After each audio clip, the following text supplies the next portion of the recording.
allegiance to the flag of the United States of America and to the republic for which it stands, one nation, under God, indivisible, with liberty and justice for all.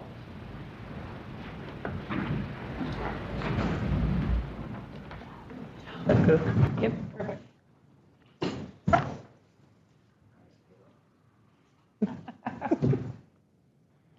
Roll call, please. Almond, Here. Caliguri, Here. Drost, Here. Urmson, Here. Holmberg, Here. Ibrahim, Sword. Here. Okay. First item up is the opportunity for community comments. This item is reserved to receive comments from the community for concerns whether or not they're included in the current agenda. The community is encouraged to speak before the mayor and city council. Asked to keep statements brief, time limited to no more than 3 minutes. Any questions are to be asked of the city staff, council members, or the mayor prior to speaking to the full council, so concerns can be properly researched and answered away from the meeting. Comments are to be directed to the mayor and city council only. For those wishing to provide comment during the meeting, there is a yellow slip to be provided at the podium before the meeting, and then I'll call your name to step forward for public. And finally, to ensure a productive meeting and all voices being heard, we ask that side conversations be kept to a minimum. Thank you for helping us maintain a quiet atmosphere so everyone in the meeting can follow the discussion. We have one slip tonight. It's Aaron Hinna. Would you please come forward? Good evening, everyone. I just wanted to take the chance to come and introduce myself. My name's Aaron Hinaw, and I am running for Iowa House of Representatives for District 88. I was born and raised in Keokuk County, grew up on a farm over there, and my wife, Emily, and I raise our 4 kids here in Oskaloosa currently. So well invested in the community. My day job is I am a professor at William Penn University. My wife and I own a tree service here in town, and then we farm on the side with our parents over in Keokuk County. I currently serve as the vice president of the school board here in Oskaloosa, highly involved with Farm Bureau here in Mahaska County, have been for the past 10 years, and just wanted to put a face to the name for some of you that I haven't met. I know that I've met a lot of you, and I would love to visit with you guys more. I unfortunately am not going to stay. I have 2 kids playing games out at Lacey right now, so I'm already in the doghouse because I wasn't there for the beginning. But I'm going to leave a few cards if that's okay. And again, I know there's several people here that have my contact information. But I'd love to hear from you guys, the challenges that you guys are facing, and just know that if elected, I am planning on working with you guys in a positive manner. I greatly care about this community. We are hosting an event this Thursday on May 7th, 4 to 6 p.m. at Bridget's. Anyone is welcome. The general public is welcome. And we are hosting a second event at 6 p.m. in the lofts above Brown Shoe Store. So would love to see you guys, and feel free to come ask any questions of me that you like. Thank you.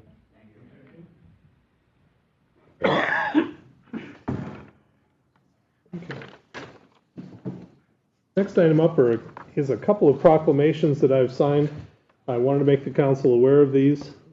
First off is the proclamation regarding Mental Health Awareness Month, being May of 2026. It reads, whereas 1 in 5 adults experience mental health struggles each year, 50% of all lifetime mental illnesses begin by age 14, and 75% by age 24. And whereas significant delays, sometimes decades, occur between the time symptoms first appear and when individuals get help. And whereas early identification, treatment, and community support can make a profound difference in the successful management of mental illness and recovery. And whereas it's important to maintain mental health and learn the symptoms of mental health conditions so that individuals and their families can reach out for help when it's needed. And whereas every citizen and community can make a difference in helping end the shame, misconceptions, and stigmas that have surrounded mental illness and deterred individuals and their families from receiving help. And whereas public education and community involvement can enhance mental health and improve the lives of individuals and families affected by mental illness. And whereas each business, school, Governmental agency, healthcare provider, organization, and citizen has a responsibility to promote mental health and well-being for all. Now, therefore, Mayor David Creutzfeldt hereby proclaim May as Mental Health Awareness Month in Oskaloosa, signed this 4th day of May 2026. In addition to that, we also have a proclamation of tardive dyskinesia, or TD, Awareness Week, and it reads, whereas more than 1 in 20 experience serious mental illness, and for individuals living with conditions such as schizophrenia, bipolar disorder, or major depressive disorder, antipsychotic medications are essential for managing symptoms and supporting recovery, although they may sometimes lead to tardive dyskinesia, or TD. Whereas tardive dyskinesia is an involuntary movement disorder characterized by uncontrolled movements of the face, torso, limbs, fingers, and toes, affecting an estimated 800,000 adults in the United States, 60% remain undiagnosed. And whereas TD can have significant physical, social, and emotional impacts and remains under-recognized and underdiagnosed, particularly in community behavioral health settings. And whereas early recognition and treatment of TD can positively impact the lives of individuals managing mental illness, and routine screening and open dialogue with healthcare providers are critical to achieving earlier diagnosis and intervention. And whereas TD Awareness Week, being recognized from May 3rd through 9 of 2026, during Mental Health Awareness Month, promotes education, awareness, and support for individuals living with TD, and encourages all residents to increase their understanding of TD and support those affected. And whereas this dedicated week provides individuals living with TD the opportunity to feel supported, fosters open conversation, and helps reduce stigma associated with the condition, now therefore I, Mayor Dave Creutzfeldt, hereby proclaim May 3rd through 9 of 2026 as Tardive Dyskinesia Awareness Week in Oskaloosa, signed this 4th day of May 2026. I did this with the request of Brittany Hoover. Brittany, is there anything you would like to say? Yes. So, hi, I'm Brittany Hoover. I am the Executive Director of NAMI South Central Iowa. We cover 11 counties, with Mahaska being one of those counties, and we offer free support groups to individuals struggling with their mental health and their families. So I also just want to say that I extend my sincere thanks to the City Council for recognizing the importance of mental health by proclaiming May as Mental Health Awareness Month. And your support helps reduce stigma, encourage open conversations, and promotes access to vital resources within our community. I also deeply appreciate the acknowledgement of Tardive Dyskinesia Awareness Week, bringing attention to a condition that is often overlooked and deserves greater understanding. Your leadership and commitment to these causes makes a meaningful difference. So thank you. Thank you, Brittany. There we go. Thank you. Thank you.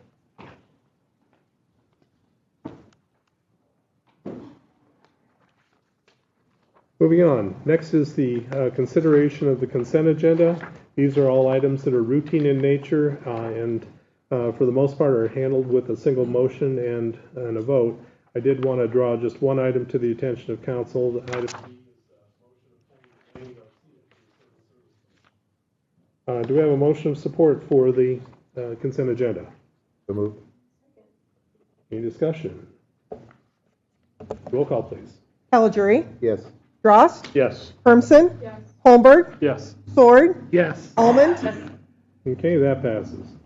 Next up is the announcement of vacancies we have. Airport Commission, there's a vacancy for a term ending on December of 2028. The Building Code Board of Appeals, we have one vacancy for an ex officio member. The Civil Service Commission, there's one vacancy for a term ending in March of 2029. Planning and Zoning Commission, a vacancy for a term ending in April of 2027, and one vacancy for a term ending in April of 2030.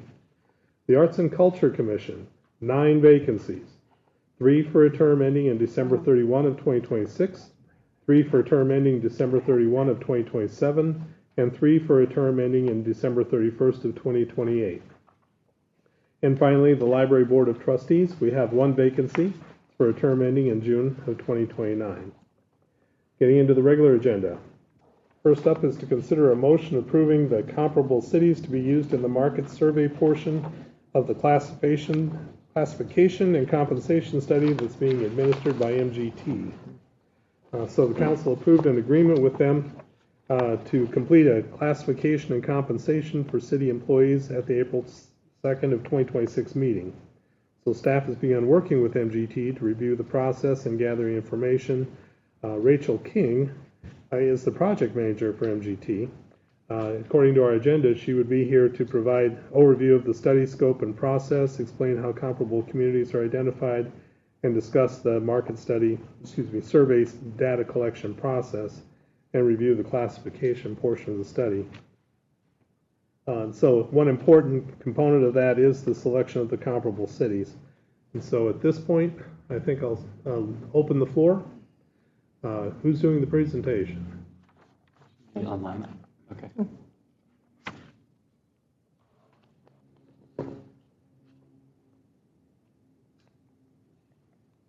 Thank you. There you go.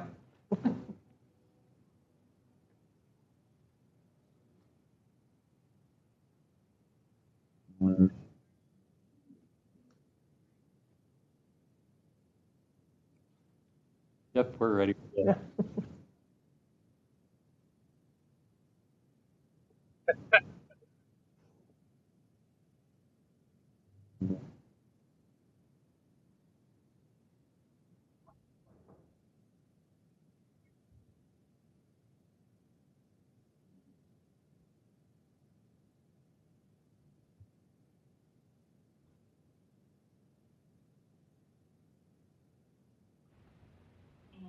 So we'll spend time talking about the scope of work and process, preparation, what we've done so far in preparation for the study, the job analysis questionnaire, and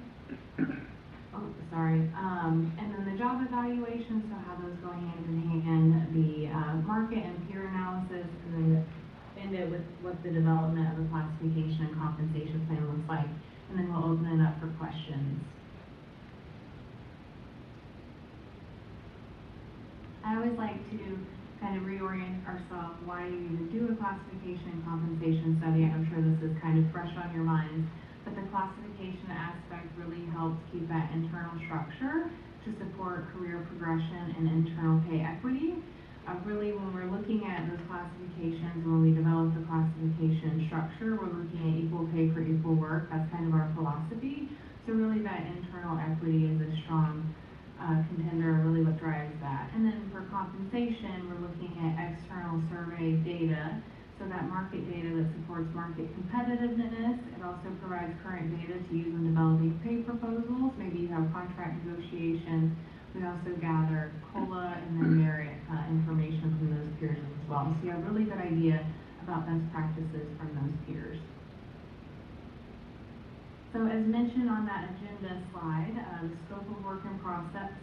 Currently, right now, we're in the preparation phase. So I have from April to mid-May, so we have held our initial study preparation and project meeting when we met with administration and kind of reviewed the scope of work and the tentative timeline. And then the city has submitted study documents to us. So we've already gotten a wealth of information from all of the information that we need. And then identifying comparable communities for the market survey, which we'll spend time doing today. We put together a comparable community analysis that we've handed over, and then we'll work on looking at that. And then we've developed a market survey draft, made some edits, refined that, and I believe you all have a copy of that as well. Once we identify those comparable communities who you want to gather market data from, we'll distribute that to those peers. And then leadership receives weekly status updates about who's responded and where we're at. The next phase, so after we get that distributed, it kind of goes hand in hand, starts this month and then will end at the end of June or before the end of June, is really the job analysis process and the piece, really when we're developing that classification plan. So this Wednesday we'll be hosting an employee kickoff meeting where we're going to introduce the study to employees as well as walk through what we call a JAQ. It's a job analysis questionnaire. It's really detailed, really looking to understand the position itself, not the individual in the position, but really what the position, their responsibilities, scope of work, things of that nature. So after we host that kickoff meeting, then employees will have that questionnaire. They'll have a couple weeks to fill that out. And then we ask them to send that to their supervisors. There's a section on there for supervisors or department heads to review what they've selected, and then we meet one-on-one with those employees just to go over that JAQ, make sure that we understand their position, and that we have accurately selected the different levels for those factors. Really important because you may share the same title with another community, you may have different responsibilities. I think a really good one that I always kind of use is like a clerk. Oftentimes your city clerk has different responsibilities. Maybe they encompass more departmental work at this location as opposed to another one. So I always like to make sure that we're meeting with those individual employees and really understanding their position. We'll be doing that the weeks of June 8th and June 15th. And then kind of rounding it out, the next project phase after that will be review and reporting, and this happens at the end of June into July, where we're conducting that market data analysis. So we've gathered all of the data, that survey has been out, we've concluded it. Now our team is looking at that and analyzing that, and then we'll be developing the classification compensation plan. We'll hold preliminary review meetings where we review that data and make sure that it's in a good place, make any edits as needed, and then we'll prepare the draft report, present findings, and then finalize the report after presenting findings. And then after we present findings and finalize that report, we'll work on presenting that to employees, so showing them the results of the study as well as updating job descriptions. And I anticipate that will be by before end of August. Now the next thing that we'll talk about is selecting comparable communities. So who all are we going to gather market data from? Really important that we're comfortable with the peers that we select, that we're comfortable with the data, because ultimately it will drive your compensation plan. When we put together a comparable community analysis, we look at a couple different criteria, and it's really rounded around really kind of financial, specific kind of criteria to a community. So we looked at population, salaries and wages, per capita income, total budgeted expenditures, we looked at number of employees, total taxable valuation, property tax revenue in the million, and then proximity to the city in miles. So these 8 categories are really selected to mirror important criteria such as similar financial conditions, of course population, as well as proximity. On the comparable community kind of analysis, each of those criteria has a possible point total. So you'll see the first one up here, population, has 20 points. You all are the benchmark, so you start at that 20 point. And then depending on where an incorporated city that we looked at, where they fall, they receive a point as well. Now the ones that score the highest and the total points are going to be the most comparable to you all. And when I think I'll bring up the chart and we can kind of see that visually. It's a lot to explain verbally.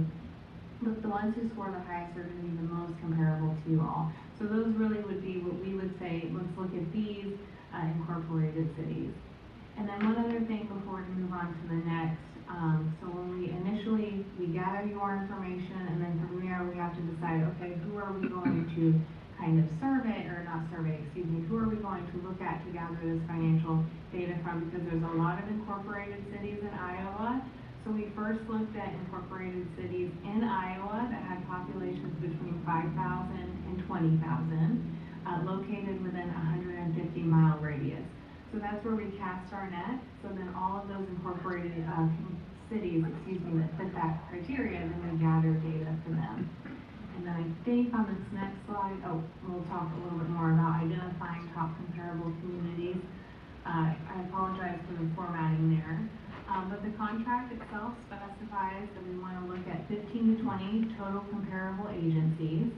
At least 3/4 or 75% of them will be cities with populations between 10,000 and 15,000. And then it includes a minimum of 3 major private and or public sector competitors. So we're looking at either 18 to 23 total agencies. I'm a little flexible on it. If we're looking at it and you want to say, oh, well, these 2, we want to add them, then I'm fine going up to 25 or maybe even 30 if there's really reasoning for expanding that. But at least 18 to 23 comparable agencies is what we need to identify to send that survey to. Now, we recommend using the defined parameters scores as a foundation for selecting comparable organizations. So really that kind of breakdown with all of the scores. And then focusing on organizations with similar services, structure, and workforce, not just the population size. When I gather the data for the population, there's not as many communities within the 2,000 to 15,000. Some are on the cusp, and I think that you'll see that on this next slide. And then lastly, really recommend including additional organizations if needed, just to ensure a well-rounded and competitive data set. And I think this next slide, so you can visually see, and this is not all of them. I have a spreadsheet that I can pull up if you'd like to see that. I think you all might also kind of have that in a PDF form. But as you can see on this top row, you have your header, so organization, population, those points, all of those that I reviewed 2 slides ago. And then this kind of dark blue is all of your information. So this is the city's information. You all are the benchmark, right? We're comparing everyone against you to see where they fall relative to their financial criteria, their data, and then those total points that you can see all the way over to the right. I kind of have a line for the 15 cutoff. So if you wanted to look at just 15, that would be ending at Washington, and then if you wanted to look at 20, that would be ending at Atlantic. And then of course, keeping in mind that there's those 3 additional, either major private and or public sector competitors. So that's what this slide is.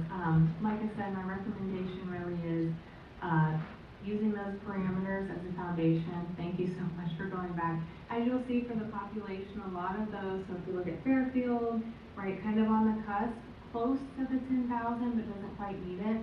I will say I looked at all incorporated cities within Iowa.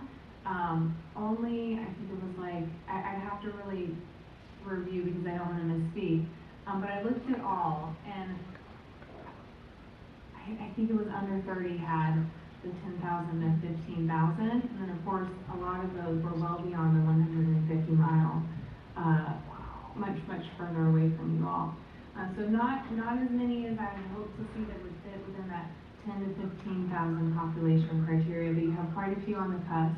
I feel comfortable kind of including those as the 3/4 that meet that, but ultimately want to make sure that you're comfortable with the select as well. And then we can move on to the next one. Sorry, thank you.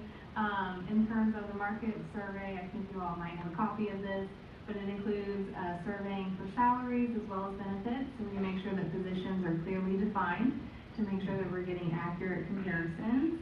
You know, you may have one position that has the same title at another organization, but they really have different duties, or it's an expanded scope. So making sure that we're including that description. We're asking for, I believe, minimum, midpoint, maximum, and actual salaries, as well as merit increases and cost of living adjustments. For benefits, gathering a bunch of benefit data, so health insurance plans and premiums, HSA contributions, dental and vision, life insurance, different types of leave, holidays, and then other benefits, kind of a catch-all in terms of other benefits there. I touched briefly on this, but on Wednesday we'll be reviewing with employees the job analysis questionnaire, and this is really what we use for the foundation of our classification plan when we're developing that for the city. We're looking at the positions and evaluating and reviewing them based on 9 job factors. Again, this establishes your internal equity. We first look at education, then we look at work experience. So what is the minimum years required to perform the job successfully, needed to perform that job? Then we ask about decision making and independent judgment. So if they were to make an error, what kind of influence would that have on the organization? How much decision making do they have? How much independent judgment do they have? We'll ask about their financial authority as well as responsibility for policy development and planning of work, contacts with others, and then if they supervise anyone, the work of others, and then working conditions, and then lastly, use of technology and or specialized equipment. I think my numbers are a little misnumbered here. Financial authority goes hand in hand with decision making and independent judgment, but there's 9 job factors.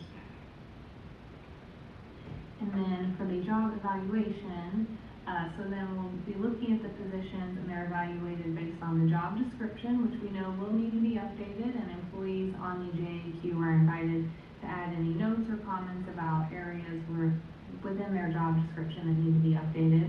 But we'll be looking at their job description, the employee's completed form, as well as the supervisor comments on that form, and then our one-on-one meetings with those employees, at least one employee in each position. So then the classification plan will be developed based on internal equity.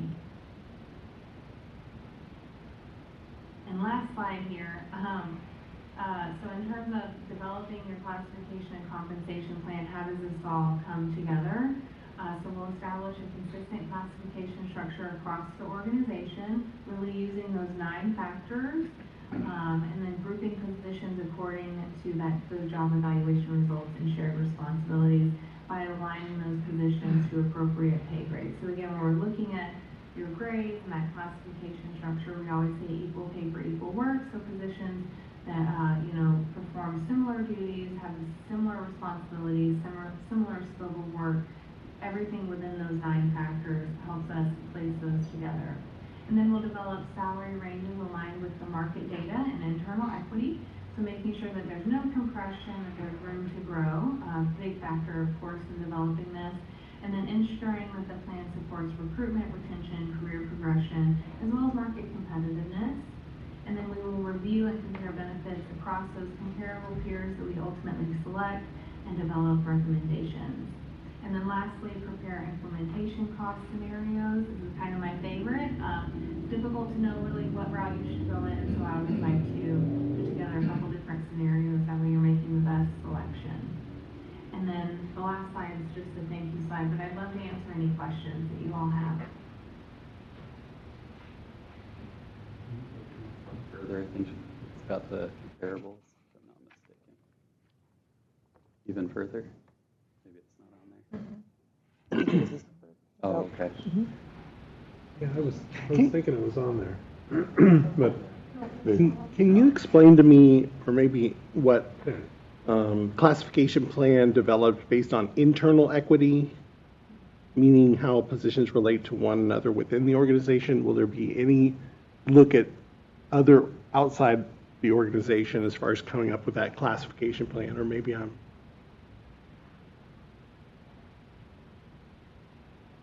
Rachel, did you hear that question? Cool. We are asking other organizations in that market survey their staffing size, how many employees per department, what division they work in, things of that nature. So I'll definitely have findings on those. Hopefully, did that answer your question? I apologize if it didn't. I don't know if I got the first part. Yeah. Oh, okay. Did it cut out? I'm sorry. Yeah. Okay, yeah. In the market survey, we'll be asking about staffing size. So departmental FTE, division FTE. I don't have it in front of me, so I can't exactly recall. Yeah, I guess is there any comparison on that classification plan with external entities, or is that, I mean, because the way it sounds is like we're just going to be looking internally, or am I No, you're accurately understanding. Yeah, I think when we're looking at your organization, the city individually, we'll be looking at how the positions kind of correlate and making sure that it is aligned fairly and equitably. I can look at external peers, but I don't necessarily know what I need to be looking for, if that makes sense. So is it best practices for separation of grades for leadership or things of that nature? I mean, I have some knowledge on all of that, and I can certainly incorporate anything into that market survey. I think maybe, so if we take, Boone is at the top of the list. right? If we take the city clerk position, Pam Nips is our city clerk, are we comparing Pam and her classification, her job description, her responsibilities to the city clerk of Boone? And coming up with that compensation and job class structure? Oh, okay. I think that's where Javin was Yeah. going, right? Yeah. That's also. Okay, yeah. And I hope that I answer it. So, yeah, so for example, your city clerk, if we chose Boone, then we would ask them, what do you pay your city clerk? And then we would find out those. And then based off of, really first we look at your classification plan, so that internal equity, based off of those 9 factors. And then we look at the market survey data. Okay. So Does you that answer? I'm so sorry if it's not. you will be doing some type of external balancing based on the roles or what they're, Yes. okay, I guess what they're actually providing, right? I guess I have the same question, because like I did when we did the comparison on our Facebook page for our city. I'm just going to use Waverly, Grinnell, Fairfield, Norwalk, Carroll, Pella. None of those cities we could even compare with. They all have Parks and Rec department. They all have a water department. They all have municipalities. They have internet. They have all these things. And so for me, I struggle with how we're going to compare apples to apples when we don't. Most of those communities, and I haven't went through all of them. Trust me, I don't have that much time, but I've went through 8 or 10 of them. We don't compare services-wise even remotely close to that. So I'm curious how we're going to compare job titles to those communities. In compensation. We don't have funding for the water. I mean, we don't. I struggle with this comparison being apples to apples. I don't think it will be apples to apples. I mean. Yeah, and then how are you going to know that? So a city clerk in Boone, a city clerk here, right? There's going to be some differences in their job description. Yeah. No question. Yeah. You know. But that's some of those 9 factors. Yeah, but still, it's going to be different. So my on any child. position, really. Yeah. So one thing that I requested of Rachel, specifically to this question actually, is I asked if she could request from other cities the divisions that they have, so we can break it down further. Because you could have Parks and Rec in one community that looks very different to another community. Yes. Just like ours, we're probably a little unique. So that way we can look at those divisions job duties. and say, this is a really good match of Parks and Rec to this city, not so much on this other. And then also asked if she could request the infrastructure that these different departments are overseeing, because you could, like for us, we've got 2 pools, right? Where another community, maybe they have 1, and so we'll get I specifically wanted that so we could get a better feel for those questions. And will like longevity and things like that taking place, because you could have people that I'm going to use a couple of the towns that I call them. They got a guy that's been there 38 years. I mean, you could have a lot of longevity, whereas salary-wise, and I struggle a little bit with comparing, just because of the comparison we had on the Facebook was not close. We were not even close to being able to compare with those communities. So I struggle with the wage being. I'm just being honest. I struggle with us being able to make a wage based on, I'm just going to use Pam, we've been using Pam's job in Boone compared to Pam's job in Oskaloosa. My job in Oskaloosa, my title in Des Moines is completely different. We do 2 different, our title is the same. We're all gas servicemen, completely different jobs. Right. Yeah, that's true. So, I think that's where in my very own company. That's kind of why we do 15 or 20 different communities though, right? To get a blend, to understand the averages. I mean, there's not going to be, I don't expect to have a hard answer that you need to pay Sean Murphy X number of dollars. It's going to be, this is kind of the range. These are the similar job descriptions. These are the duties that people are doing and how they fit into the structure, and making sure that the classifications within our own organization are structured such that a street worker, someone who works with the streets department who's been there 40 years isn't making more than the director. Those types of things is the way I look at this. Are we trying to recreate or review, or I just lost my train of thought, the pay scale for each individual in whatever department they're at?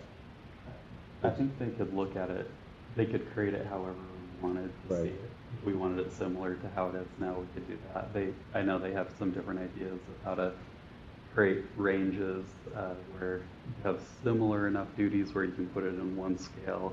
Different positions, I've seen that. So there's different ways that we can explore with her. I mean, you could even have people that have trucks that are given, they have cell phones that are given, they don't pay insurance. I mean, there's just a number of things that factor in. That guy may make $30,000 more, but he doesn't have a truck or a phone, I mean, I struggle with it. I mean, it really needs to be accurate, that it's gonna be, you know, you pay nothing for insurance, they pay 50%. I mean, those factors all make a huge difference in comparing salaries, and so I just am a little leery on that. Yeah, those are included, like requesting what cell phone benefits, all those different things. So yeah, you're important. Are we actually asking for job descriptions? If I read the survey right, it has a description off to the side, and it's only asking for salary, or if your job title is different, it's not asking to actually provide what their job description is. That's the key. Yeah. Rachel, do you want to explain your process for being able to ensure that we have a good comparable before it's used as a comparable? Is that fair? Yeah. Yeah, absolutely. And I can ask for job descriptions. It's not uncommon to do so. I think it would be, we typically will do that after we meet and review the data. Those questions can kind of arise, like, well, really, what are the duties with this position? Typically we'll find whenever we send out that survey, we gather the data. Our team, we do data scrubbing. So we'll remove any matches that on the surface don't feel like they align. And then we'll highlight ones where we walk through with administration and really kind of discuss those further. And then if it requires us to gather job descriptions, we can. I will say oftentimes you can kind of tell by the titles as well as the comprehensive position summary that's in that market survey. When your peers are filling that out, they're looking through it and they're saying, oh, okay, these are the responsibilities of X, Y, and Z. For example, I just did one where they had a senior accountant. My client had a senior accountant, and the peer said, well, actually, that's our finance manager. Went back and double checked with them, and that was in alignment. So oftentimes when the peers are filling that out, they're doing a really great job. But again, we'll kind of do our own data scrubbing, and then we'll meet with administration just to review what we've found. And then not uncommon for me to gather job descriptions. I would say it'd be a little cumbersome just for the peers to kind of provide those, because we're asking for any contracts, any pay plans, benefits, and then kind of asking them for all of their job descriptions. But I'm happy to add that if you all would like to see that. I'm wondering if we could pull up the page that would have, like, beyond the 20. There's some additional cities. And, Yeah. And I have to do Sean, while we're doing that, do you know if we have job descriptions now for the various departments? we do, yeah. We do. Yeah, for each position, yeah. Yep. And then they get revised just as they change, so it's not, just gets updated a little bit at a time. There we go. This is really good. just so you know, I'm so sorry, Tom, go ahead, sorry, I don't want to interrupt you. Sorry. Yeah, could we scroll down just a touch as well? And part of this agenda item is just discussing with each other which cities and comparables that you're comfortable with, because where salary and benefits make up a big portion of expenditures for the city, it is important that I think that council feels comfortable with those comparables, because you could maybe you see one of those that just is like, doesn't make sense at all. Let's swap it out with one other. And I think that you could make some adjustments like that and have it be appropriate. I also really like that they have a structured way of determining what's 1 through 20. I really like that, because that's, to me, when I'm talking to employees and saying, this is where your scale is, I can say, well, based on these 8 criteria, this is how your job was. You know, that's to me the most defensible way to explain that, is saying that that's how it was created. But based on, you know, your individual knowledge of different private entities, and you may say, well, we really need to include Musco because they're so prominent and around here. Or I think if you go a little bit further down, I think there's some. The next one. Oh, there we go. Yeah. So I just wonder if maybe Rachel has some items to add to that, but I'd love to hear from council if you have any thoughts on some of these peers that you're like, we should compare to them as well. That would be good information to have. I went through the list. If we just talk about the cities, there's a few that I would remove. I identified 3 that I would maybe remove just based on their maybe their location, their proximity to a major metropolitan area, or maybe just multiple factors. But then a few that I think I would like to move into the top 20. I would suggest that Hiawatha and Bondurant are removed from the top. They're actually both in the top 15, and then also Winterset, simply because it's half the population, less than half the population of Oskaloosa. And again, I'm just throwing these out on the table, but then I would suggest moving Newton up, because that's a similar population, a little bigger, but yet there's been a manufacturing history. It's well within a geographic area, but yet far enough away from Des Moines that I think it's relevant. I would like to add Ottumwa. Ottumwa's 25,000 population, but I know we've lost police officers to Ottumwa before. I think there's manufacturing jobs there. I think it's just 30 miles down the road. And then the other one that is just outside the 150 mile radius is Carroll. Carroll is a 10,200 population. And I just wonder if, I don't know how Carroll would scale on using the scoring system, but I think that's another, especially when we would like to have communities that are similar size and the 10 to 15,000 population are limited.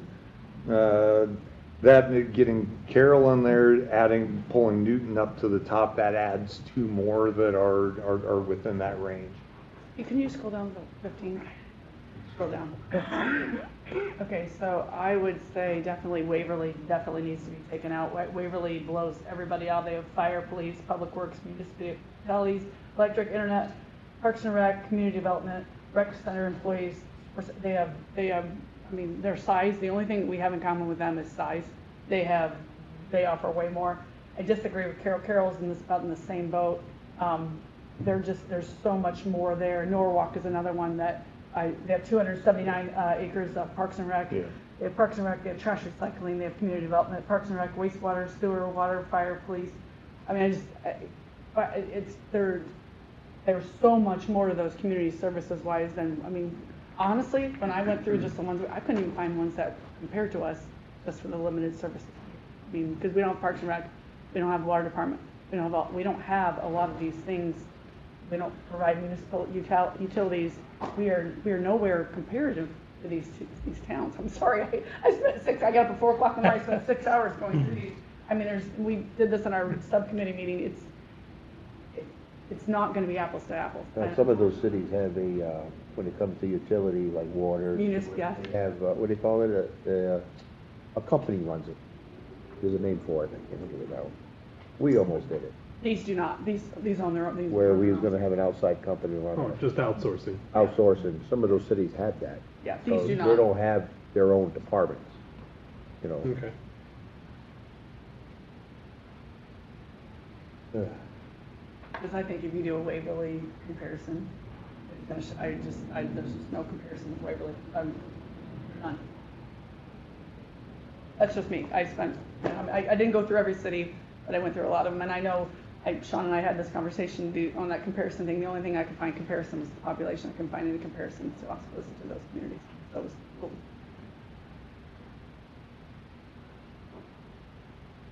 What about, if we go further down, what about the private entities? Are there any of those that you guys think, yeah, we should probably add that in there? Compare to? Well, a lot of those are totally different ballgame there. I mean, those are large corporations, some of them. Can't you get benchmarking on like a national benchmark to compare the private sector? Yeah, that'd be a SHRM type thing. Yeah. Rachel, did you hear that question? Like a lot of those are private company, they're Yeah. not gonna give you that information. So you'd have to be a public company.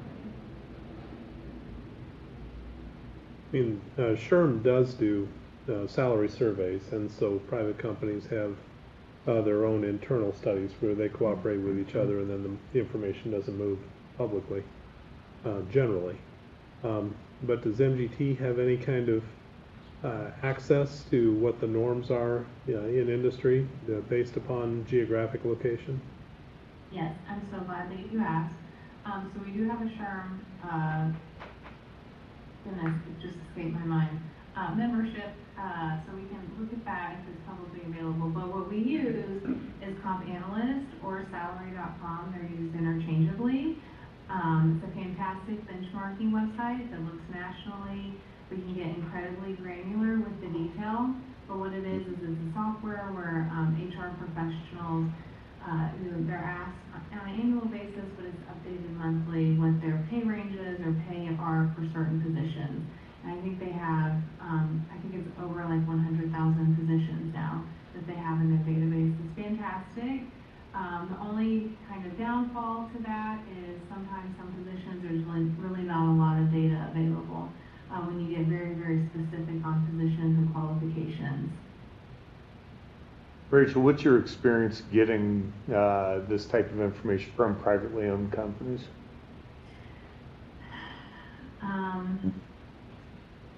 They're usually not really responsive. I'd say like less than 10%. Okay. But if you're losing talent to them, it's still worth it. I am so flexible. I really don't mind like kind of expanding the scope. I think I told Sean and Pamela this at our kickoff. You know, if you want to stick to the strict, but maybe you're losing talent to one or two, I don't mind reaching out to them. But typically, we don't really receive a response. I got a response from Tillamook, which was surprising, and that's the only one I got in this past year from a private company.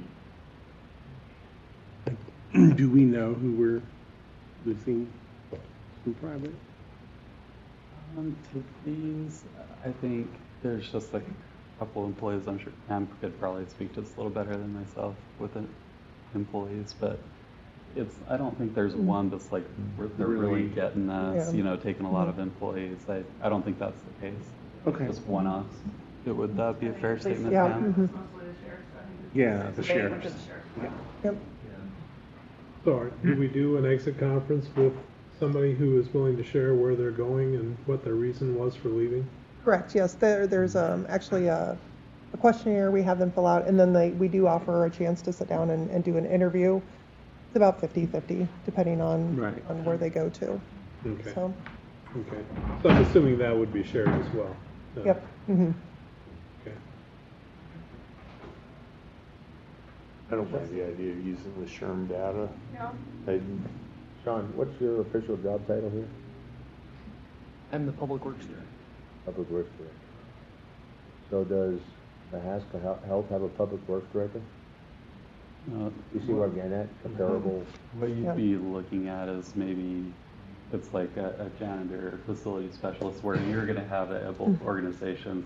In a lot of cases with the private industries, there's only going to be a few matches. Did we ever look at like the Department of Iowa, their roads department and stuff like that? Or certain engineers, depending on the engineer. Sorry, just to add to that comment though, we might not get, with say Musco, we might not get a comparable to every position that we have here by any means, but I can certainly say that we've had like our machine operators at the streets department at other companies around here like Musco. So I think those would be the positions that we would be looking at to compare those private. Certain machine operators or whatever. Technical. Yeah. More job like. Yeah. So aside from other police departments and the sheriff's department, are there any other areas that we tend to lose folks to? Or other entities, I should say? I would say probably police is probably our biggest one that we see the most turnover in. The other departments are a little bit smaller. Public Works had a little bit of turnover here about a year or so ago, but for the most part, it's fairly stable. We see more people retiring, I think, than we do outright leaving. Right. So I think if you move out of public safety, I think it's a little bit more of a smooth line in terms of where we're losing people at. The county could be a reasonable comparable because we've had quite a few go to the county. Yep. Yeah, the county. I think we'd get better data by going with, I mean, again, as we're comparing Mahaska County, Marion Certainly, I could County. do your county and then surrounding counties, or, Yeah. yeah. Rachel, does that take into consideration the amount of overtime and things like that too? Because I know like the county works a tremendous amount more overtime than like our city guys do. So does that, when you're talking about salaries and you're talking about benefits and you're talking about things like that, I know our sheriff's department works a lot more hours than our police department. So, I mean, so when we compare that, I mean, is all that in there that they work, that they work like me, they work 700 hours of overtime a year, or is that comparing them on a 2,080, what is it, regular year, 2,080 hours of work year? Yeah, I would say yes and no. So we're going to be collecting base salary, and then we do ask about hours, where we kind of go into that as well. So we oftentimes will collect, of course, police and fire, and sometimes public works, varies, and then there's a section for peers to provide information on that. And I can get more detail with that as well. Because that makes a big, I mean, Yeah. $70,000 of overtime makes a big difference on my, or whatever, anybody's salary compared to us. That's, Yeah. and I know those two departments, just personally, I know they work a ton of overtime. Paint the whole picture. Yep. That's what I said. I'm not trying to be the Debbie Downer. I just think if you just need to make sure that all the information's accurate, because I mean, you can say, hey, this guy makes 125,000, this guy's only making 70. He's also working a lot more hours. He's also covering a bigger area. He also has more responsibility. He also has a different degree. I mean, I worry about the apples to apples. And I think part of the salary study is that you'll have some that are maybe that's really low on the overtime, and then you're going to have a group that are a lot on overtime. And I think the idea is it kind of melds together of like, here's the average. I don't think it's a perfect system, but yeah, we want to get as much information as possible. I mean, I'd almost rather see their pay scale per hour, because then you could, do it. Okay. So Bob, you had mentioned a couple of cities you wanted to add. And I don't know if the council had a feeling on that one way or the other.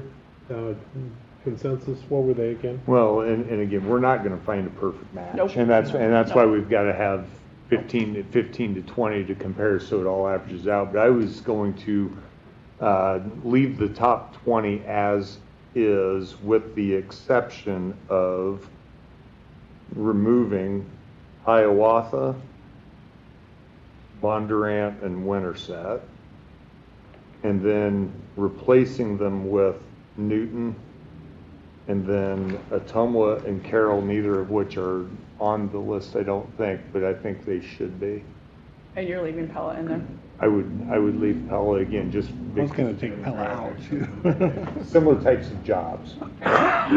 Similar types of jobs. They might have more departments, they've got more tax revenue, all those things. But ultimately, at the end of the day, for me, regardless of the layers or the size of the departments, there's going to be job titles and responsibilities that line up. And that's ultimately where we've got to go. I don't think the goal of this is to turn $200,000 or $2 million department into a $4 million department or a $250,000 department. We're trying to find comparables so we can build a structure and make sure that we're competitive and do things right moving forward.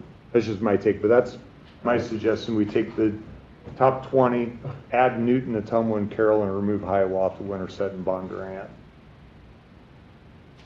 And if you want me to make that a motion, I would do that. Okay.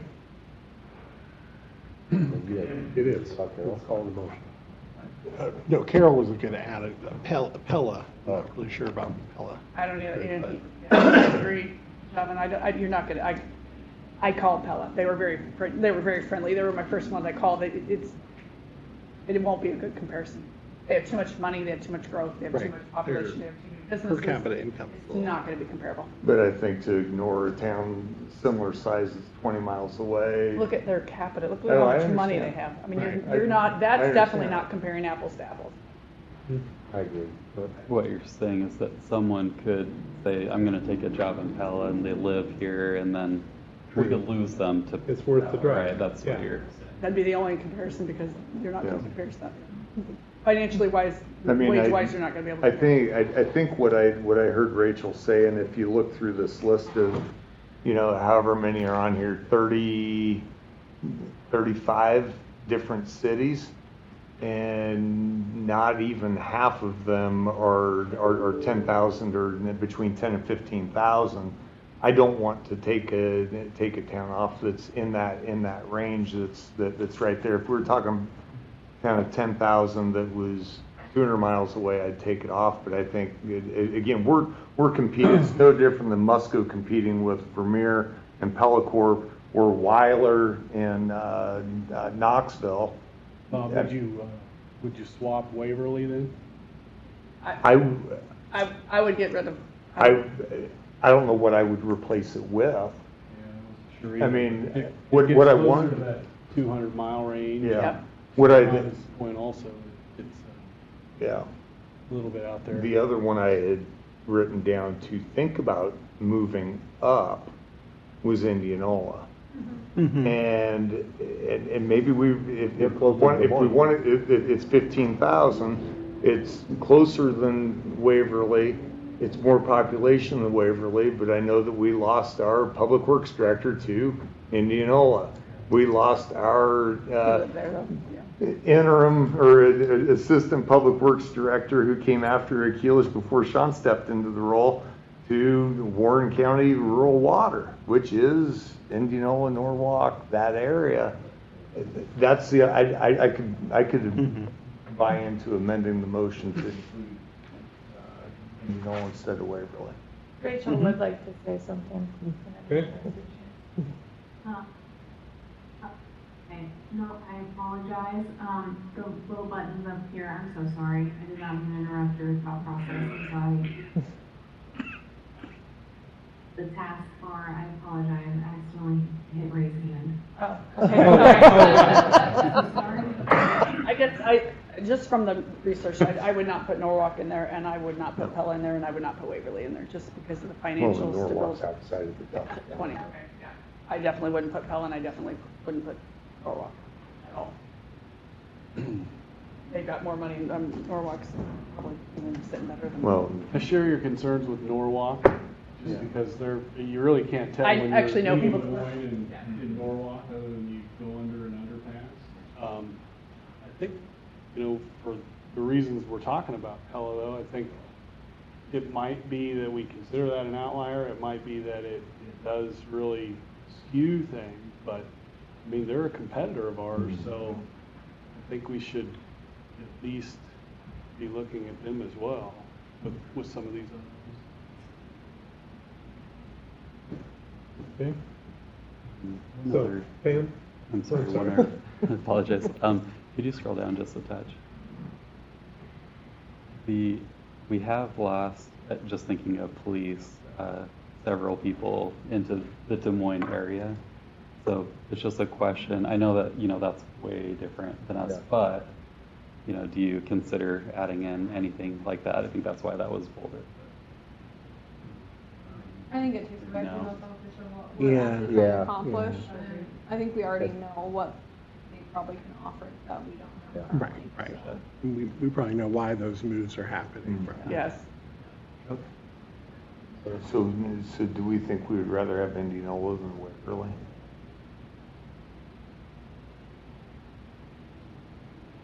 Good with that. I don't think we need more than 20. So Yeah, you don't add wanna- one in, take one out. So So take out the next one, pluses to 6,000. Who's that? So that'd be, Independence, take out Independence instead of Waverly, yeah, because Waverly's closer to. because Waverly's under our 10,000. population. And it's one of the higher, I don't know.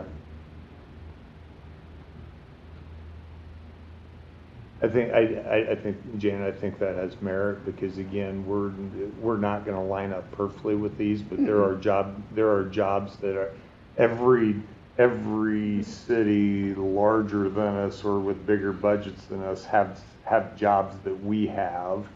They may, again, maybe they get paid more, maybe they get paid less, but I think that's part of why we're doing the study. I think anybody less than us is gonna be, like I said, they're gonna be lacking probably in some parts, so I'd rather be able to see additional. Well, yeah, and I'm not using some, but Sean, an engineer in Pella designs projects. They do their own designing. They have their own design tech.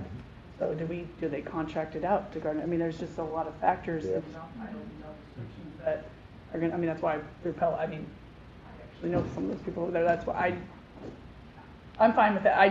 I just want it to be realistic when it comes back because I just, and John, I did the apple to apple thing. I mean, I don't want, they're a 10,000 population town just like us, but they offer 180,000 more things than we do. Well, And they're right next to Cedar Falls. And they're right next to Cedar Falls or butt up to Des Moines. And on the engineering side, I don't know, anybody can run CAD or anything like that on job descriptions in the city, in our. Oh, I mean, I'm able to run CAD, but I'm not a design engineer. Right, so we always find that out. Right. And I'm sure other cities do too, but the biggest But cities. as I said, if we're gonna, Biggest cities will have those engineers, That for, that's an example. So that can help us like put what would the work be, like if you have that qualification and maybe so, I'd rather get rid of some of the smaller ones than bring in some that are larger just to have a little bit of a comparison too. And just know that, and then if we need to get further job descriptions, we can have go get those for us. Yeah, true. Okay, Pam, I'm going to amend my motion to include Indianola and remove Independence. Okay. In addition to what we had before, stick with one. So it's the top, just to be clear, it's the top 20. Add Newton, Ottumwa, Carroll, and Indianola. Correct. And we are removing Hiawatha, Winterset, Bondurant, and Independence. Do we have a second? Second. Sorry. Sorry. Are you going to include the county? Because that was one. But isn't that a private or the public sector below? Yes, just wondering if that needs to be part of the motion, though, since that was discussed. Yeah, Mahaska County. Yes, is that part of what they're going to look into? And surrounding counties. So that would be, okay, yeah, there we go. So that's the motion, that's the second. Any further discussion? Would you like me to repeat it? Yes, please. Okay. So the comparables, we're going with the top 20 as recommended by MGT with the removal of Bondurant, Hiawatha, Independence, and Winterset, and with the addition of Newton, Indianola, Ottumwa, Carroll, Mahaska County, and surrounding counties. Beautiful. Yep. Roll call. Okay. Drost. Yes. Hermsen. Yes. Holmberg. Yes. Sword. Yes. Almond. Yes. Pellegeri. Yes. Okay, that passes. Gets us to item B. Thank you, Rachel. Thanks, Rachel. Thank you, have a good evening. Yep. Okay, this is discussing a potential housing partnership opportunity with the Oskaloosa Community School District. So the school district has a successful building trades program. Unfortunately, they're running out of lots where students can build homes, and so to ensure sustainability of the program, the school has reached out to several local government and community partners for assistance. City staff developed a plan that would give them approximately 16 buildable lots. The city would incur a cost of approximately $945,000 to do it. In return, the city would receive the school's 14-acre 3rd Avenue West parcel and a contribution of $400,000. But that's an estimated total $585,000, but the difference in cost is approximately $360,000 favoring the school. If you were to split that difference, that would mean the school would contribute an additional $180,000 to bridge the difference. So the plan and costs were presented to the City Council on April 6th. City Council directed staff to negotiate the terms of partnership with the school. And in the negotiations, City Council requested the school contribute more so that each entity's contribution was similar. Staff subsequently attended the school board meeting on April 14th, 2026, presented the plan, costs, and the City Council's request that the school contribute more. The school expressed their appreciation for the initial proposal, acknowledged the City Council's request, and then indicated they would discuss the proposal. And Superintendent Fisher, conveniently located at the podium, is here to share his thoughts. The floor is yours, sir. And President Sherlock is here too. Again, we just want to thank you so much for talking about this. I think something I brag about our community is how we just do partnerships, and we have these conversations, and that's great. I mean, we're putting a water tower up, well, we're not, but it's going to have it next to the schools, and it's been a huge blessing for us as well. And the fact that Sean answered our email, it could have been easy to not even answer at all. And not only did he answer, he came with some bold plans. We just want to let you know we're thankful of that. And also, we had a meeting with Sean, the mayor, and President Sherlock. And again, didn't talk about any negotiations. We just talked about the framework on how we can make this as transparent as possible, because we want everything to be transparent. So our encouragement is everything we plan on doing negotiating will be absolute open sessions. So there's not going to be this meeting before the meeting type of stuff. So what we would just like to let you know is we're open to whatever you guys want to talk about. And and even after we get done, we'll leave. So that way you guys can, have your conversation, and I have a ball game to get to. But if you guys will then, then your staff can come back and, propose out some different things. I know the conversation was there's some ground you might need near the sewer plant for sewer construction. We've talked about that. We'd be absolutely happy to talk about that. If there needs to be a bigger money contribution, we're happy to talk about that. I think the big thing that we would need, if it's a bigger contribution, probably just the timeline in which we pay it back. If you've sure you've been watching a little bit of the property tax conversation. We just got a big one landed on us yesterday, and I don't even know what it means, but I know we're going to start to lose some of our state penny income. So we've just got to be able to cash flow things. But, if it comes to be a higher amount, could we have a 3 to 5 year period to pay that off? We wouldn't want to go beyond 5 years, obviously, but just we put a new baseball field in, we put a new playground in. Just our cash reserves was a little lower. We want to build that up and get you paid back. So we're open to those conversations. We just want to let you know we want to make this fair to the community. We want to make this fair to y'all, and you're not going to offend us by anything you come back with, and we can find a mutually agreeable piece. And we're excited. We've in our strategic plan that we're going to look at as a committee tomorrow for facilities for the next 5 years. We're talking about improvements to currently Old Community Stadium. We probably need a better name than that. It sounds kind of weird, but renovating some of that and getting it back to being a really good crown jewel of our community, and we think this could really help that as well. Have talked to all of the people that live adjacent to the M Street and 3rd Street ground, and have all been agreeable. One thing we would ask if we move forward that we go ahead and do a request for proposal for acquiring that ground. I am very, very confident nobody will have as good as offer as you folks would, because obviously it's a tremendous offer and it benefits the community, but nobody can say that they didn't have a chance. So if somebody wants to come in and say, that, here, no offense to y'all, but if somebody comes in and gives us $1 million cash for that 14 acres, we'll take it and we'll go pave it ourselves. I'm very pessimistic that will happen. But I also know the school board have talked about, we want to be good neighbors too. We've always said that. Some of the neighbors in that area have asked, could we buy 100 by 20 feet? And I think that's always being good neighbors and giving that opportunity and different things. So I know we'll have to talk appraised value versus assessed value, figure out what metric we want to use. We do have an appraisal. It's about 3 or 4 years old now, so we're not sure is that accurate. We know assessments are, can be more accurate. So those are things we can look at. But just want to let you say thank you. Let us know what you want, and we hope at our meeting next Tuesday, maybe we can have Sean and Sean come back and maybe kind of give us some parameters of what you guys are looking at. And we're in no rush. We need to take time, because also know it's great to talk about it, then put your ear to the ground. What are we hearing on in the community? What are questions are coming up? And so I would see that if we were to do something, we've talked that it might be August or September before we actually put something formally into place to actually take action. I did talk to our legal counsel, Nicole Presh with Dickinson Bradshaw. She's currently working on what the action timelines and things would look like. We're happy to share what we learned from them if you want to use some of their advice, because why call 2 lawyers? But I also know you have an attorney here too, so I get that. But we're happy to share that. But they're doing some research on what we have to do for public hearings and RFPs and whatnot. So Just let us know. Matt, anything you'd like to add? I just think we're excited at this point to have a solid partnership with the city council. The Shawns have done an outstanding job.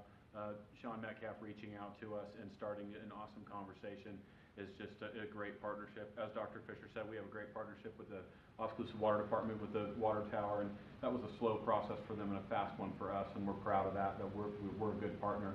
Our building trades program is probably one of the strongest programs in the school district. So yeah, in the state of Iowa. Yeah, yeah. And we want to sustain that for 15 to 20 years and give us a solid foundation for that program. So that's kind of our mentality of trying to get our whole neighborhood, so to speak. So we want to partner with you, and we'll be good partners because that's who we are. I don't want you to sell yourself short either. And you're looking at those comps. This is the best town out of all those places. Because I lived in several of those. I lived next to several of those, right? And there was one on there that you guys were talking about. The night I came down to interview for this job, I actually got a call, encouraged me to come interview for their superintendent job. I told them, no, I'm going home. I didn't have the job yet, so I was like, okay, hope that works out, right? But they're one of the comps you looked at. So I think the fact that we have, multi-global billion-dollar corporations in our town, the fact that we have a college, because the old joke was you get a college, you get a factory. We got both. And the other thing we have that people forget, we have headquarters. Most of those towns up there don't have headquarters right now. And I think we have a great town, and you're right, you're not going to find comps because this is the best place, just my opinion. So, but just, keep letting us know how we can help. Any questions for us?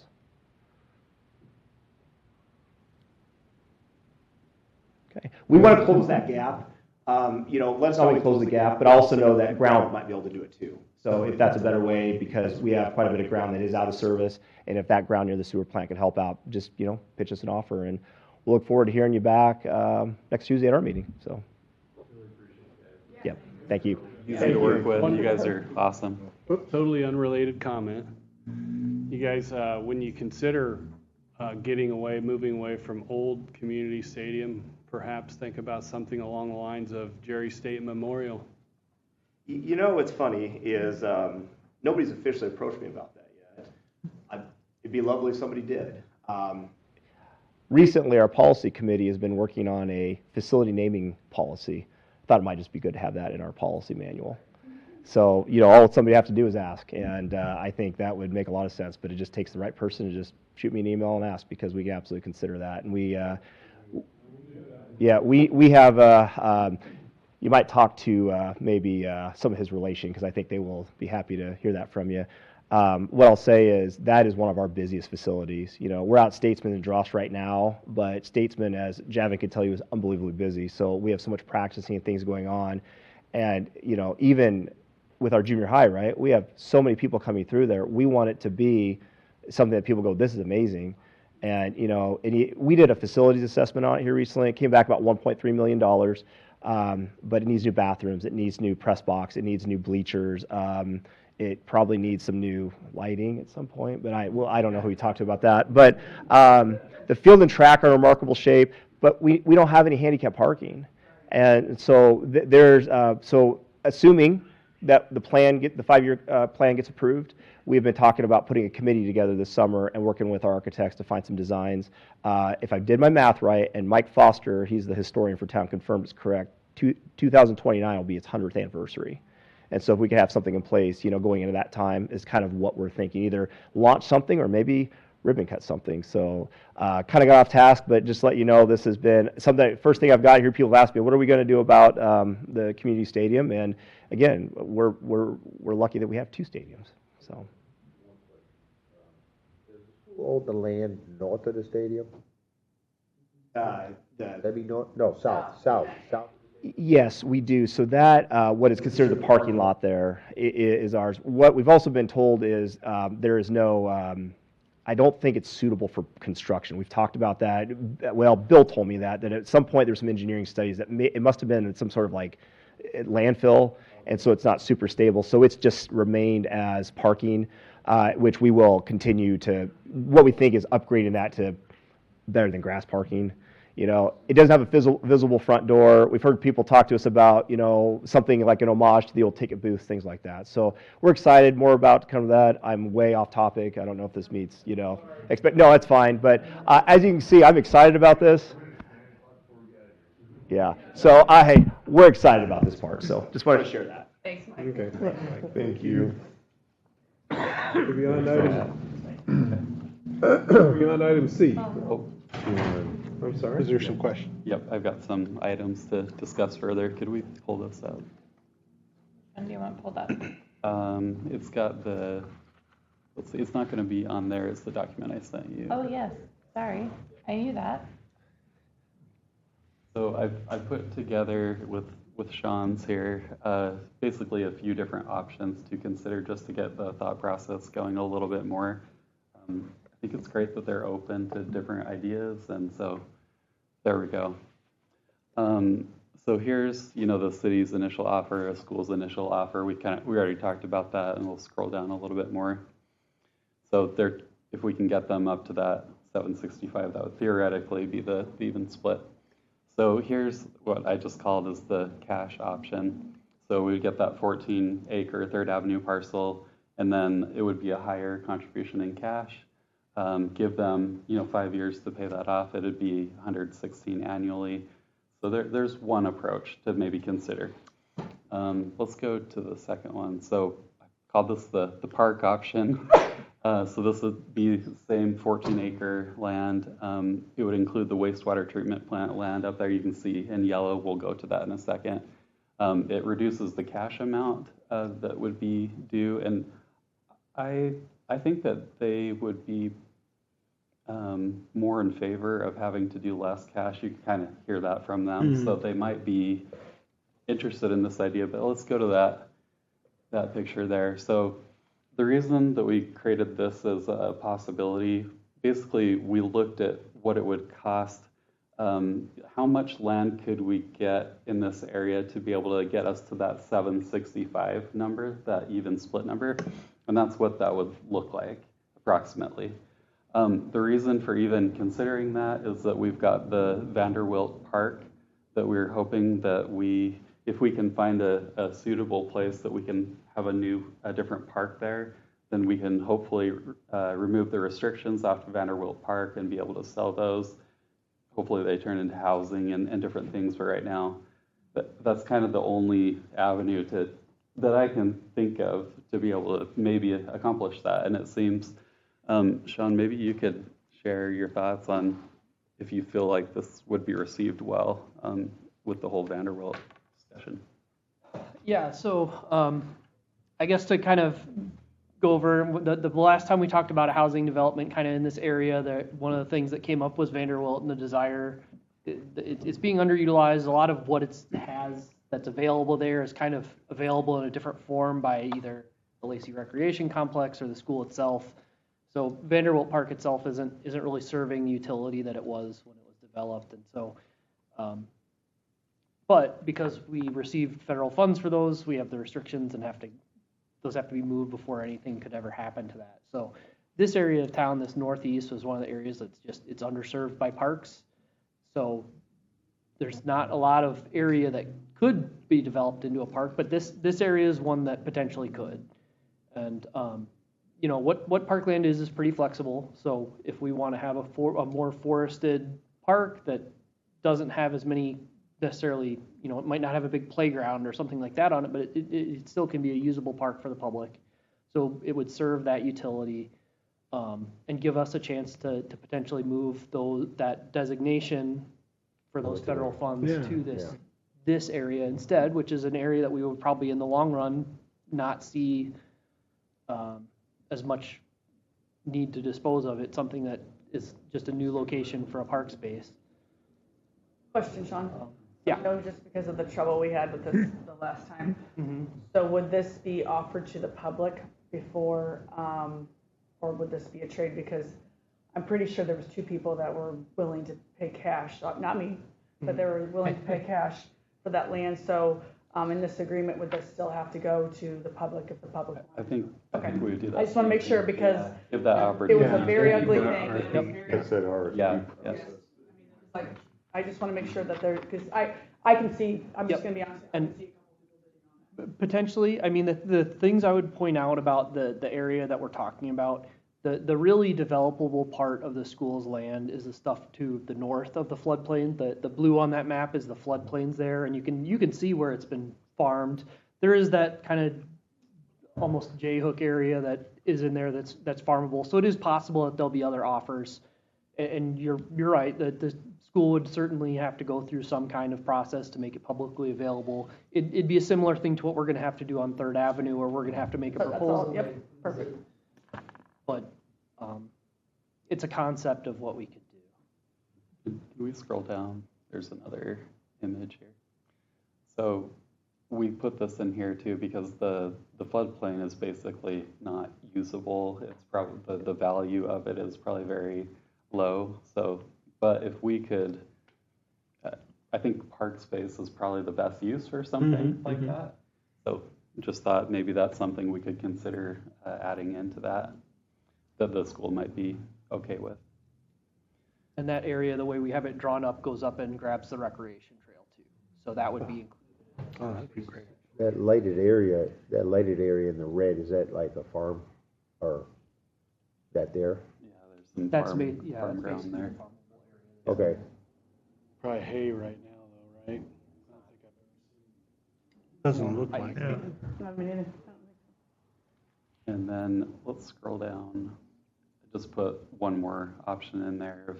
If we just wanted to request the wastewater treatment parcels, go down just a touch more. oh, for the, yep. So we could just do that. You could just request for those and then scroll back up, please. You But put a park right by the sewer? no, just for just No, for we couldn't sewer do that. usage. And then the cash would be at 500,000 there. So just wanted to present a few options, see how you feel about that. And if I tried to make this so you could choose one of those options, and if you feel comfortable choosing one of those, make a motion to do that, and then I'll know how to proceed with this. I say we don't have an action item on the agenda, though. This is just a discussion. I like the That's not an action item in there? No, it's just a discussion. Okay. You could give me how you feel about it. I think, personally, I think you'd have a better chance of getting the land next to the landfill, or next to the landfill, sorry, next to the wastewater facility, just because I know that the land back behind the school, it was a very sore subject. So I would say you'd have a better chance personally getting that land over there for future. That last option. So what was the sore subject? I like the second option. They didn't want to sell it, and they I think- Is that where we were gonna build those houses? Yeah. Yeah. Ultimately, The I people think around that- it didn't realize it. I think going back to that, Rhonda, I think the land that we're talking about is different than what we had talked about before. Right. Because there's, as Sean said, I mean, that's really just timber ground. You got baseball field. I mean, it's much different Yep. land parcel than what we were talking about before. Yeah, Right. it was straight north of the school, whereas this is east. But Rhonda, I would agree with you, though, that one of sitting through a couple of those meetings that we had, it was, we're gonna give you how many acres when we were talking about swapping that Vanderbilt, it was like 12 acres for 120 acres. And they're like, what do you mean? And it felt just the feeling of it all felt that it was out of proportion. I think ultimately the school would be willing to pay more money. I don't think they want to. I think that they would probably rather give up that ground, at least the ground right there. I mean, the last option with the two parcels, I think it's 15 acres adjacent to the wastewater plant. I think they'd be pretty amicable to that. I think that this is an opportunity. A lot of those long-term wastewater plant scenarios that Joe, Mayor, you've seen more than I have, but it always involves that land around the little bit of land around that northeast plant. I think this is an opportunity to acquire that ground and actually, I mean, give something in return for that ground. I think we need to get it. But I'm thinking, what does the city gain by having that ground. Mm-hmm. By acquiring more ground in an area that we think we're going to be totally vacating in a few years anyway. Pump station, right? Right. Yeah. So we wouldn't be vacant. Laying around it. Well, Yeah, I mean, now, two things there. I follow what you're saying. So then, I guess to that question, if it stays a pump station, what do we use 14 Right. more acres for? right.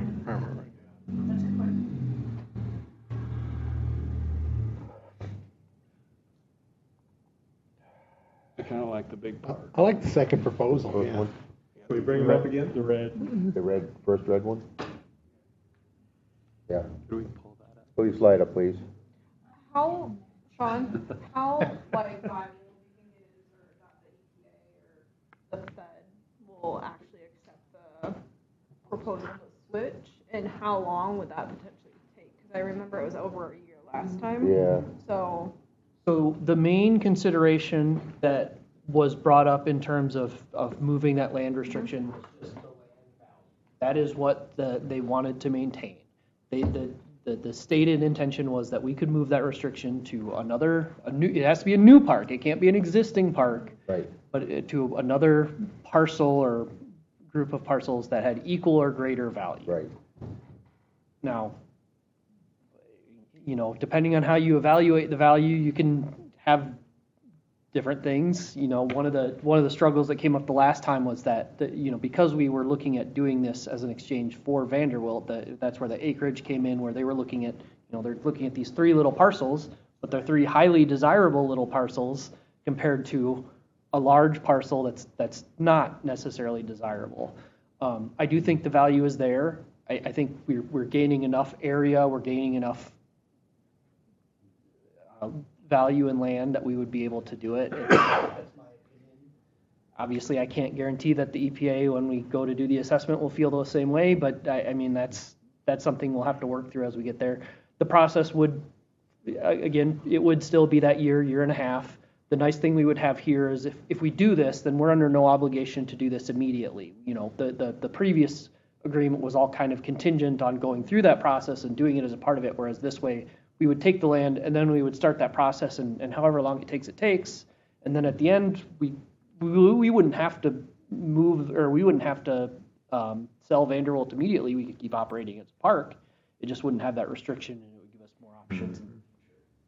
So Sean, if I'm reading you right then, but if they come back, we agree to do this with the city, then they say, no, we're not going to accept that, then, I mean, don't we have to know before we would commit to? We own timber ground then. We would just own it as unrestricted land then if the EPA refused to move that restriction. what is the topography of that area of this? Kind of Like, is it? hilly. Okay, so that's why it's probably never been developed. And some the of that land vision, we couldn't develop on when we was working on that other project with the house deal. I forgot the name of the company. Yeah. the vision I would have for a park like this would be mostly for it to stay as a forested natural area. Yeah. We would probably want to, Yeah. we would probably want to put a pavilion or two and some kind of access to it. I don't know, I grew up in Dubuque and there's Murphy Park in Dubuque. I don't know if you've ever been up there, but that's a whole forested area that you can drive up and there's pavilions and I would envision it being something like that.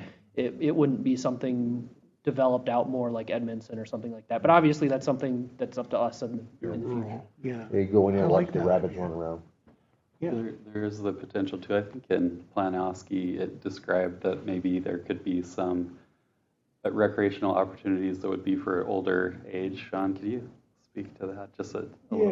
Yeah, there was a concept that was done. I think some of the high school students had some involvement in that, but it was an adventure park, if I remember. Oh, yeah. Outdoor recreation with a natural focus. Yeah, so we could potentially That'd be an awesome. partner with them because if it's something that's beneficial for their students, and we could turn that, just as some possibilities. We do a lot with that. We go to option 3, to the next, that one right there.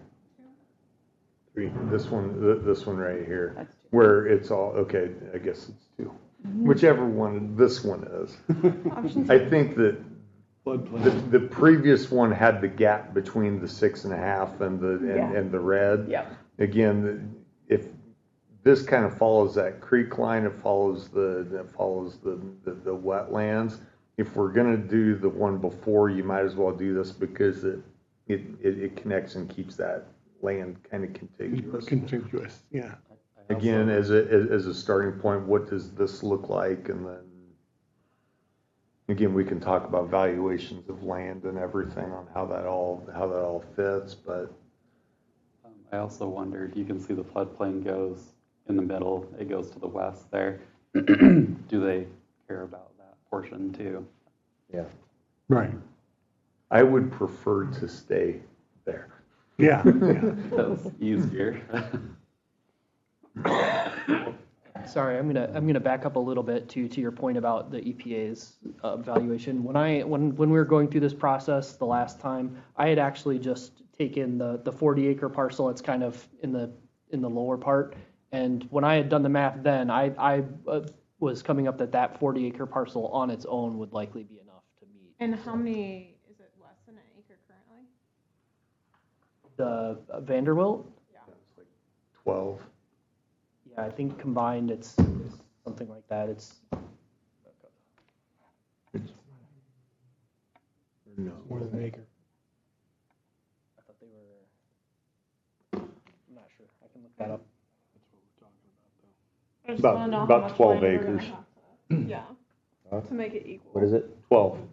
Yeah, that's what I think. Right, but again, it's not based on acreage. It's Correct, yeah. based on valuation. Valuation.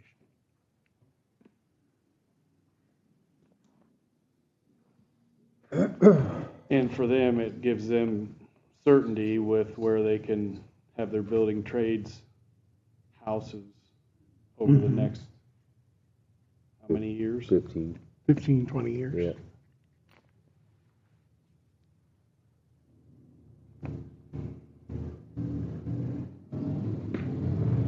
So on this option, what was the cash piece of that? We basically, the numbers that I put together basically assume that the extra floodplain land we would be grabbing is valueless to them.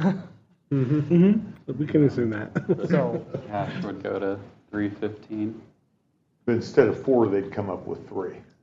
Yeah, so they probably, I would think they would like that.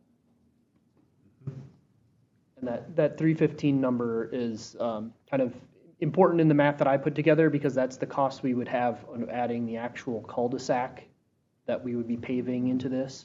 Redeveloping the sanitary and the storm in the way that we need to for this project is something that I feel comfortable paying for with our sanitary sewer funds because it may not be the number one priority pipe for me to replace in town, but that is vitrified clay sanitary sewer. It needs to be replaced sooner or later. We're just kind of moving it in the priority. Rebuilding I Avenue as a concrete road, I can justify doing that with sanitary sewer road because we have to tear it up in order to do it. Building a brand new cul-de-sac that doesn't exist I can't sell that to the people paying our sanitary funds. Mm-hmm.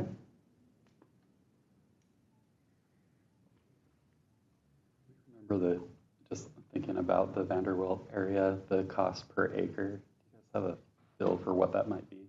So I know we looked at the cost before and it seemed like it was within reason for that sort of a trade with value. I just don't remember what those numbers are.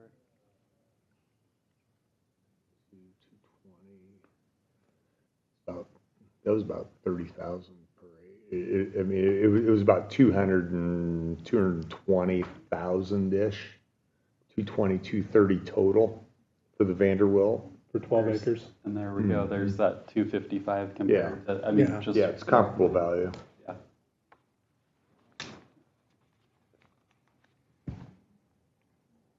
Yeah, it's significantly more revaluation. Before the 2024 valuation for the Hewitt Field, which is the ball diamond immediately adjacent to the elementary school, and then where the tennis courts used to be south of it. In 2020, back up, it's currently valued at $135,000. 2 years ago it was 31,000.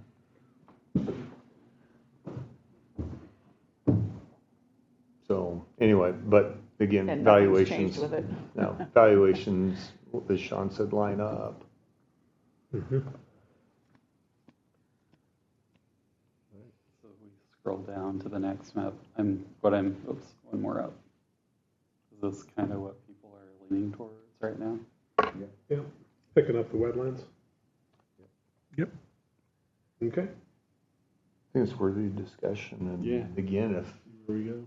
there's 30 acres there that they say no to, then that's Or if next somebody comes in with discussions. $1 million, Yeah. they Right. get it with $1 million, Yeah. like, we're Yeah. not gonna stop them, so. Right.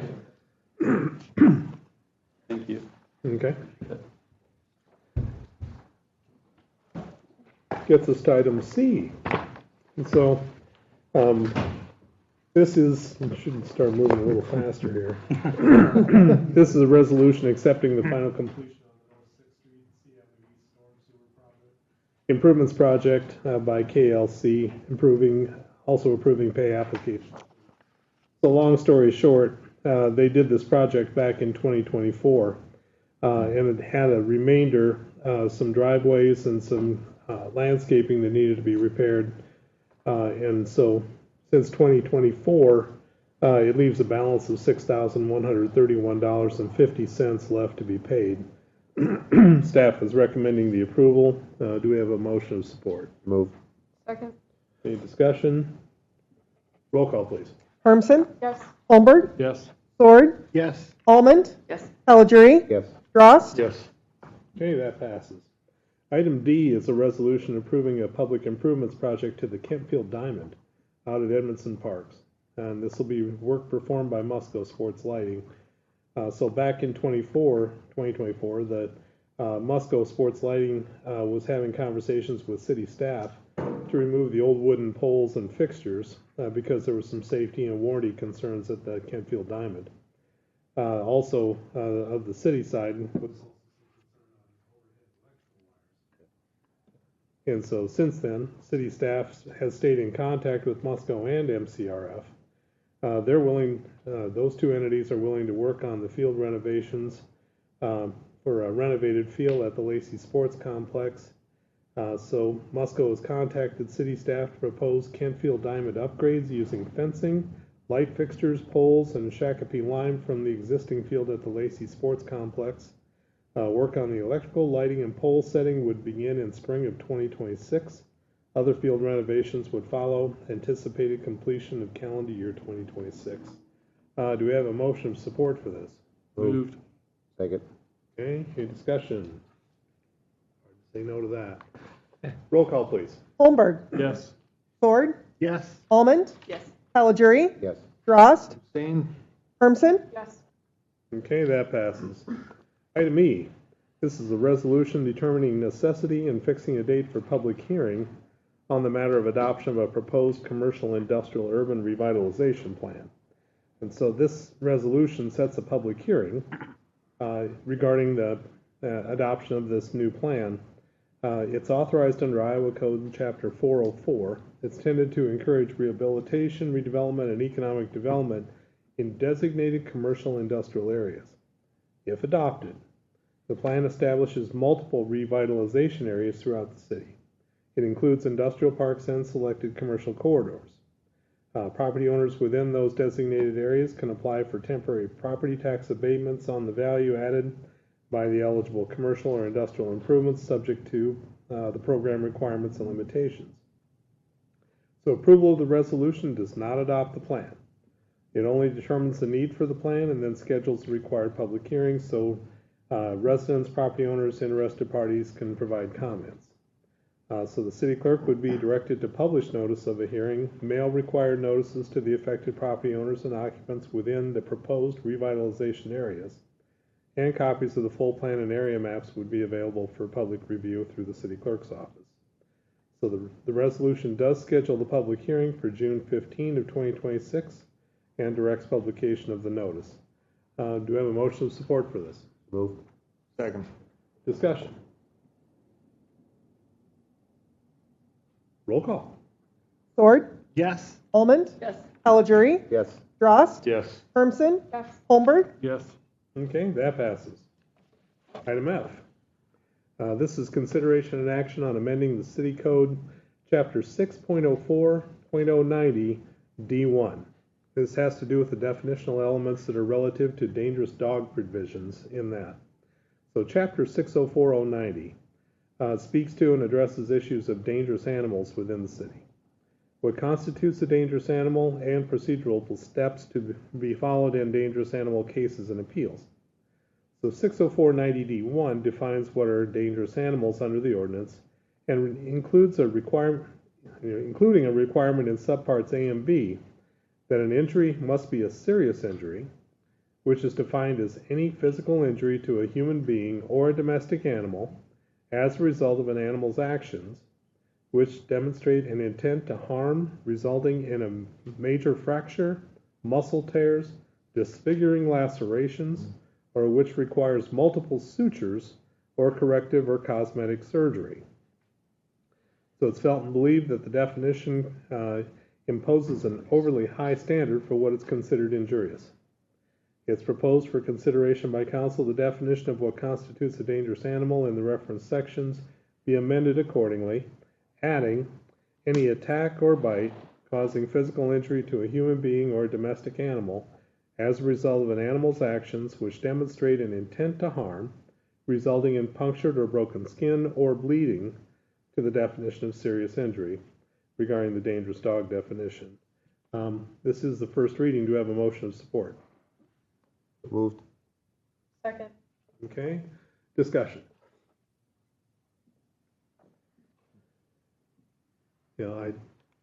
I know from, as I was reading through it, I wondered about any kind of damage to personal property. So, for example, if a person, the dog goes after them, tears up their clothes, for example, but doesn't bite through to the point of causing bleeding, punctured skin, that sort of thing.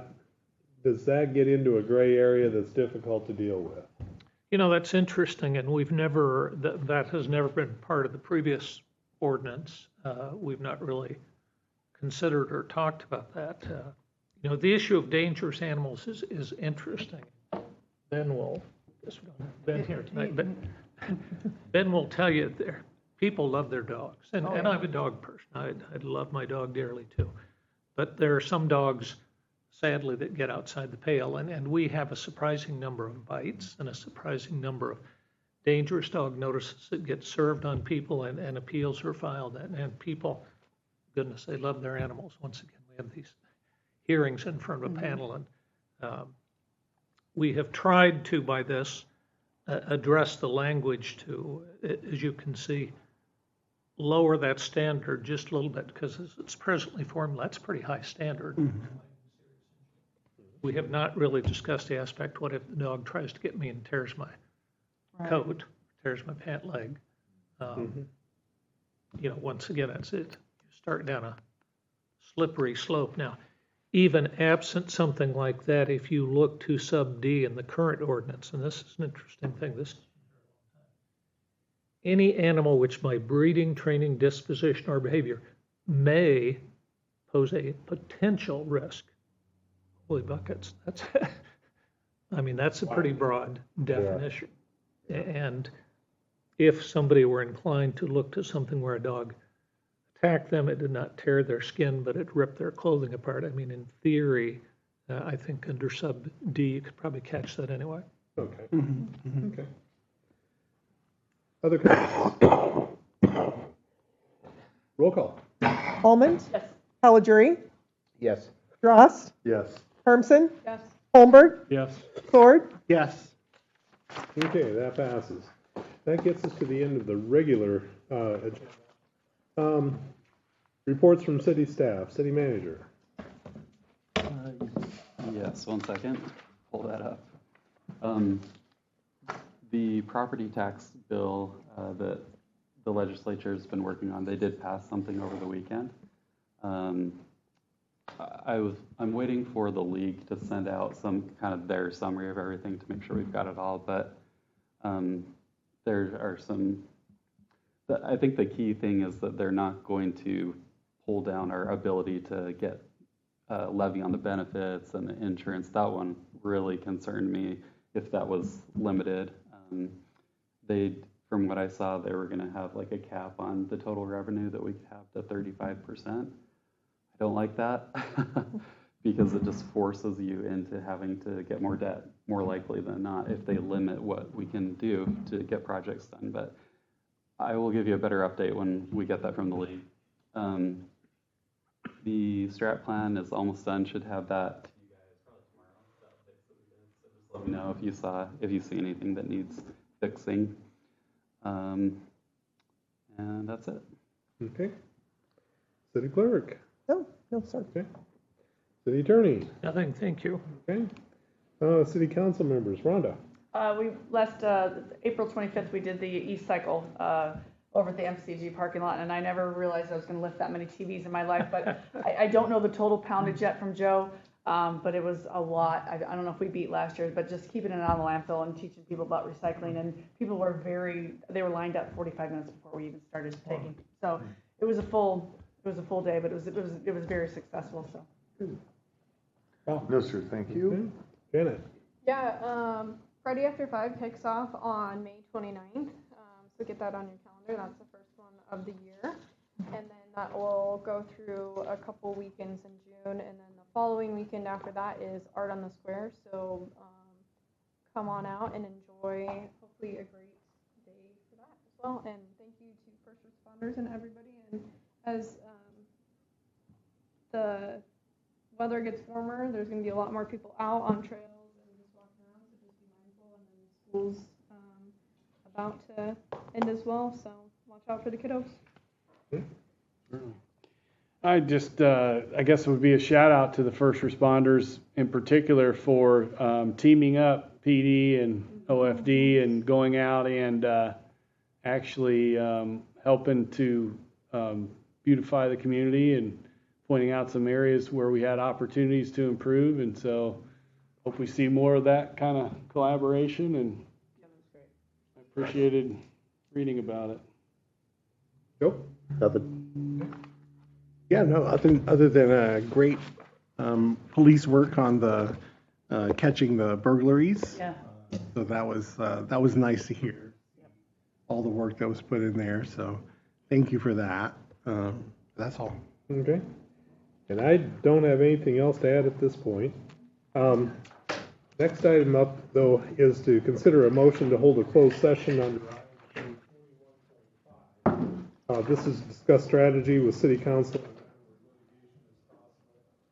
I believe the City Attorney has a scripted comment or two.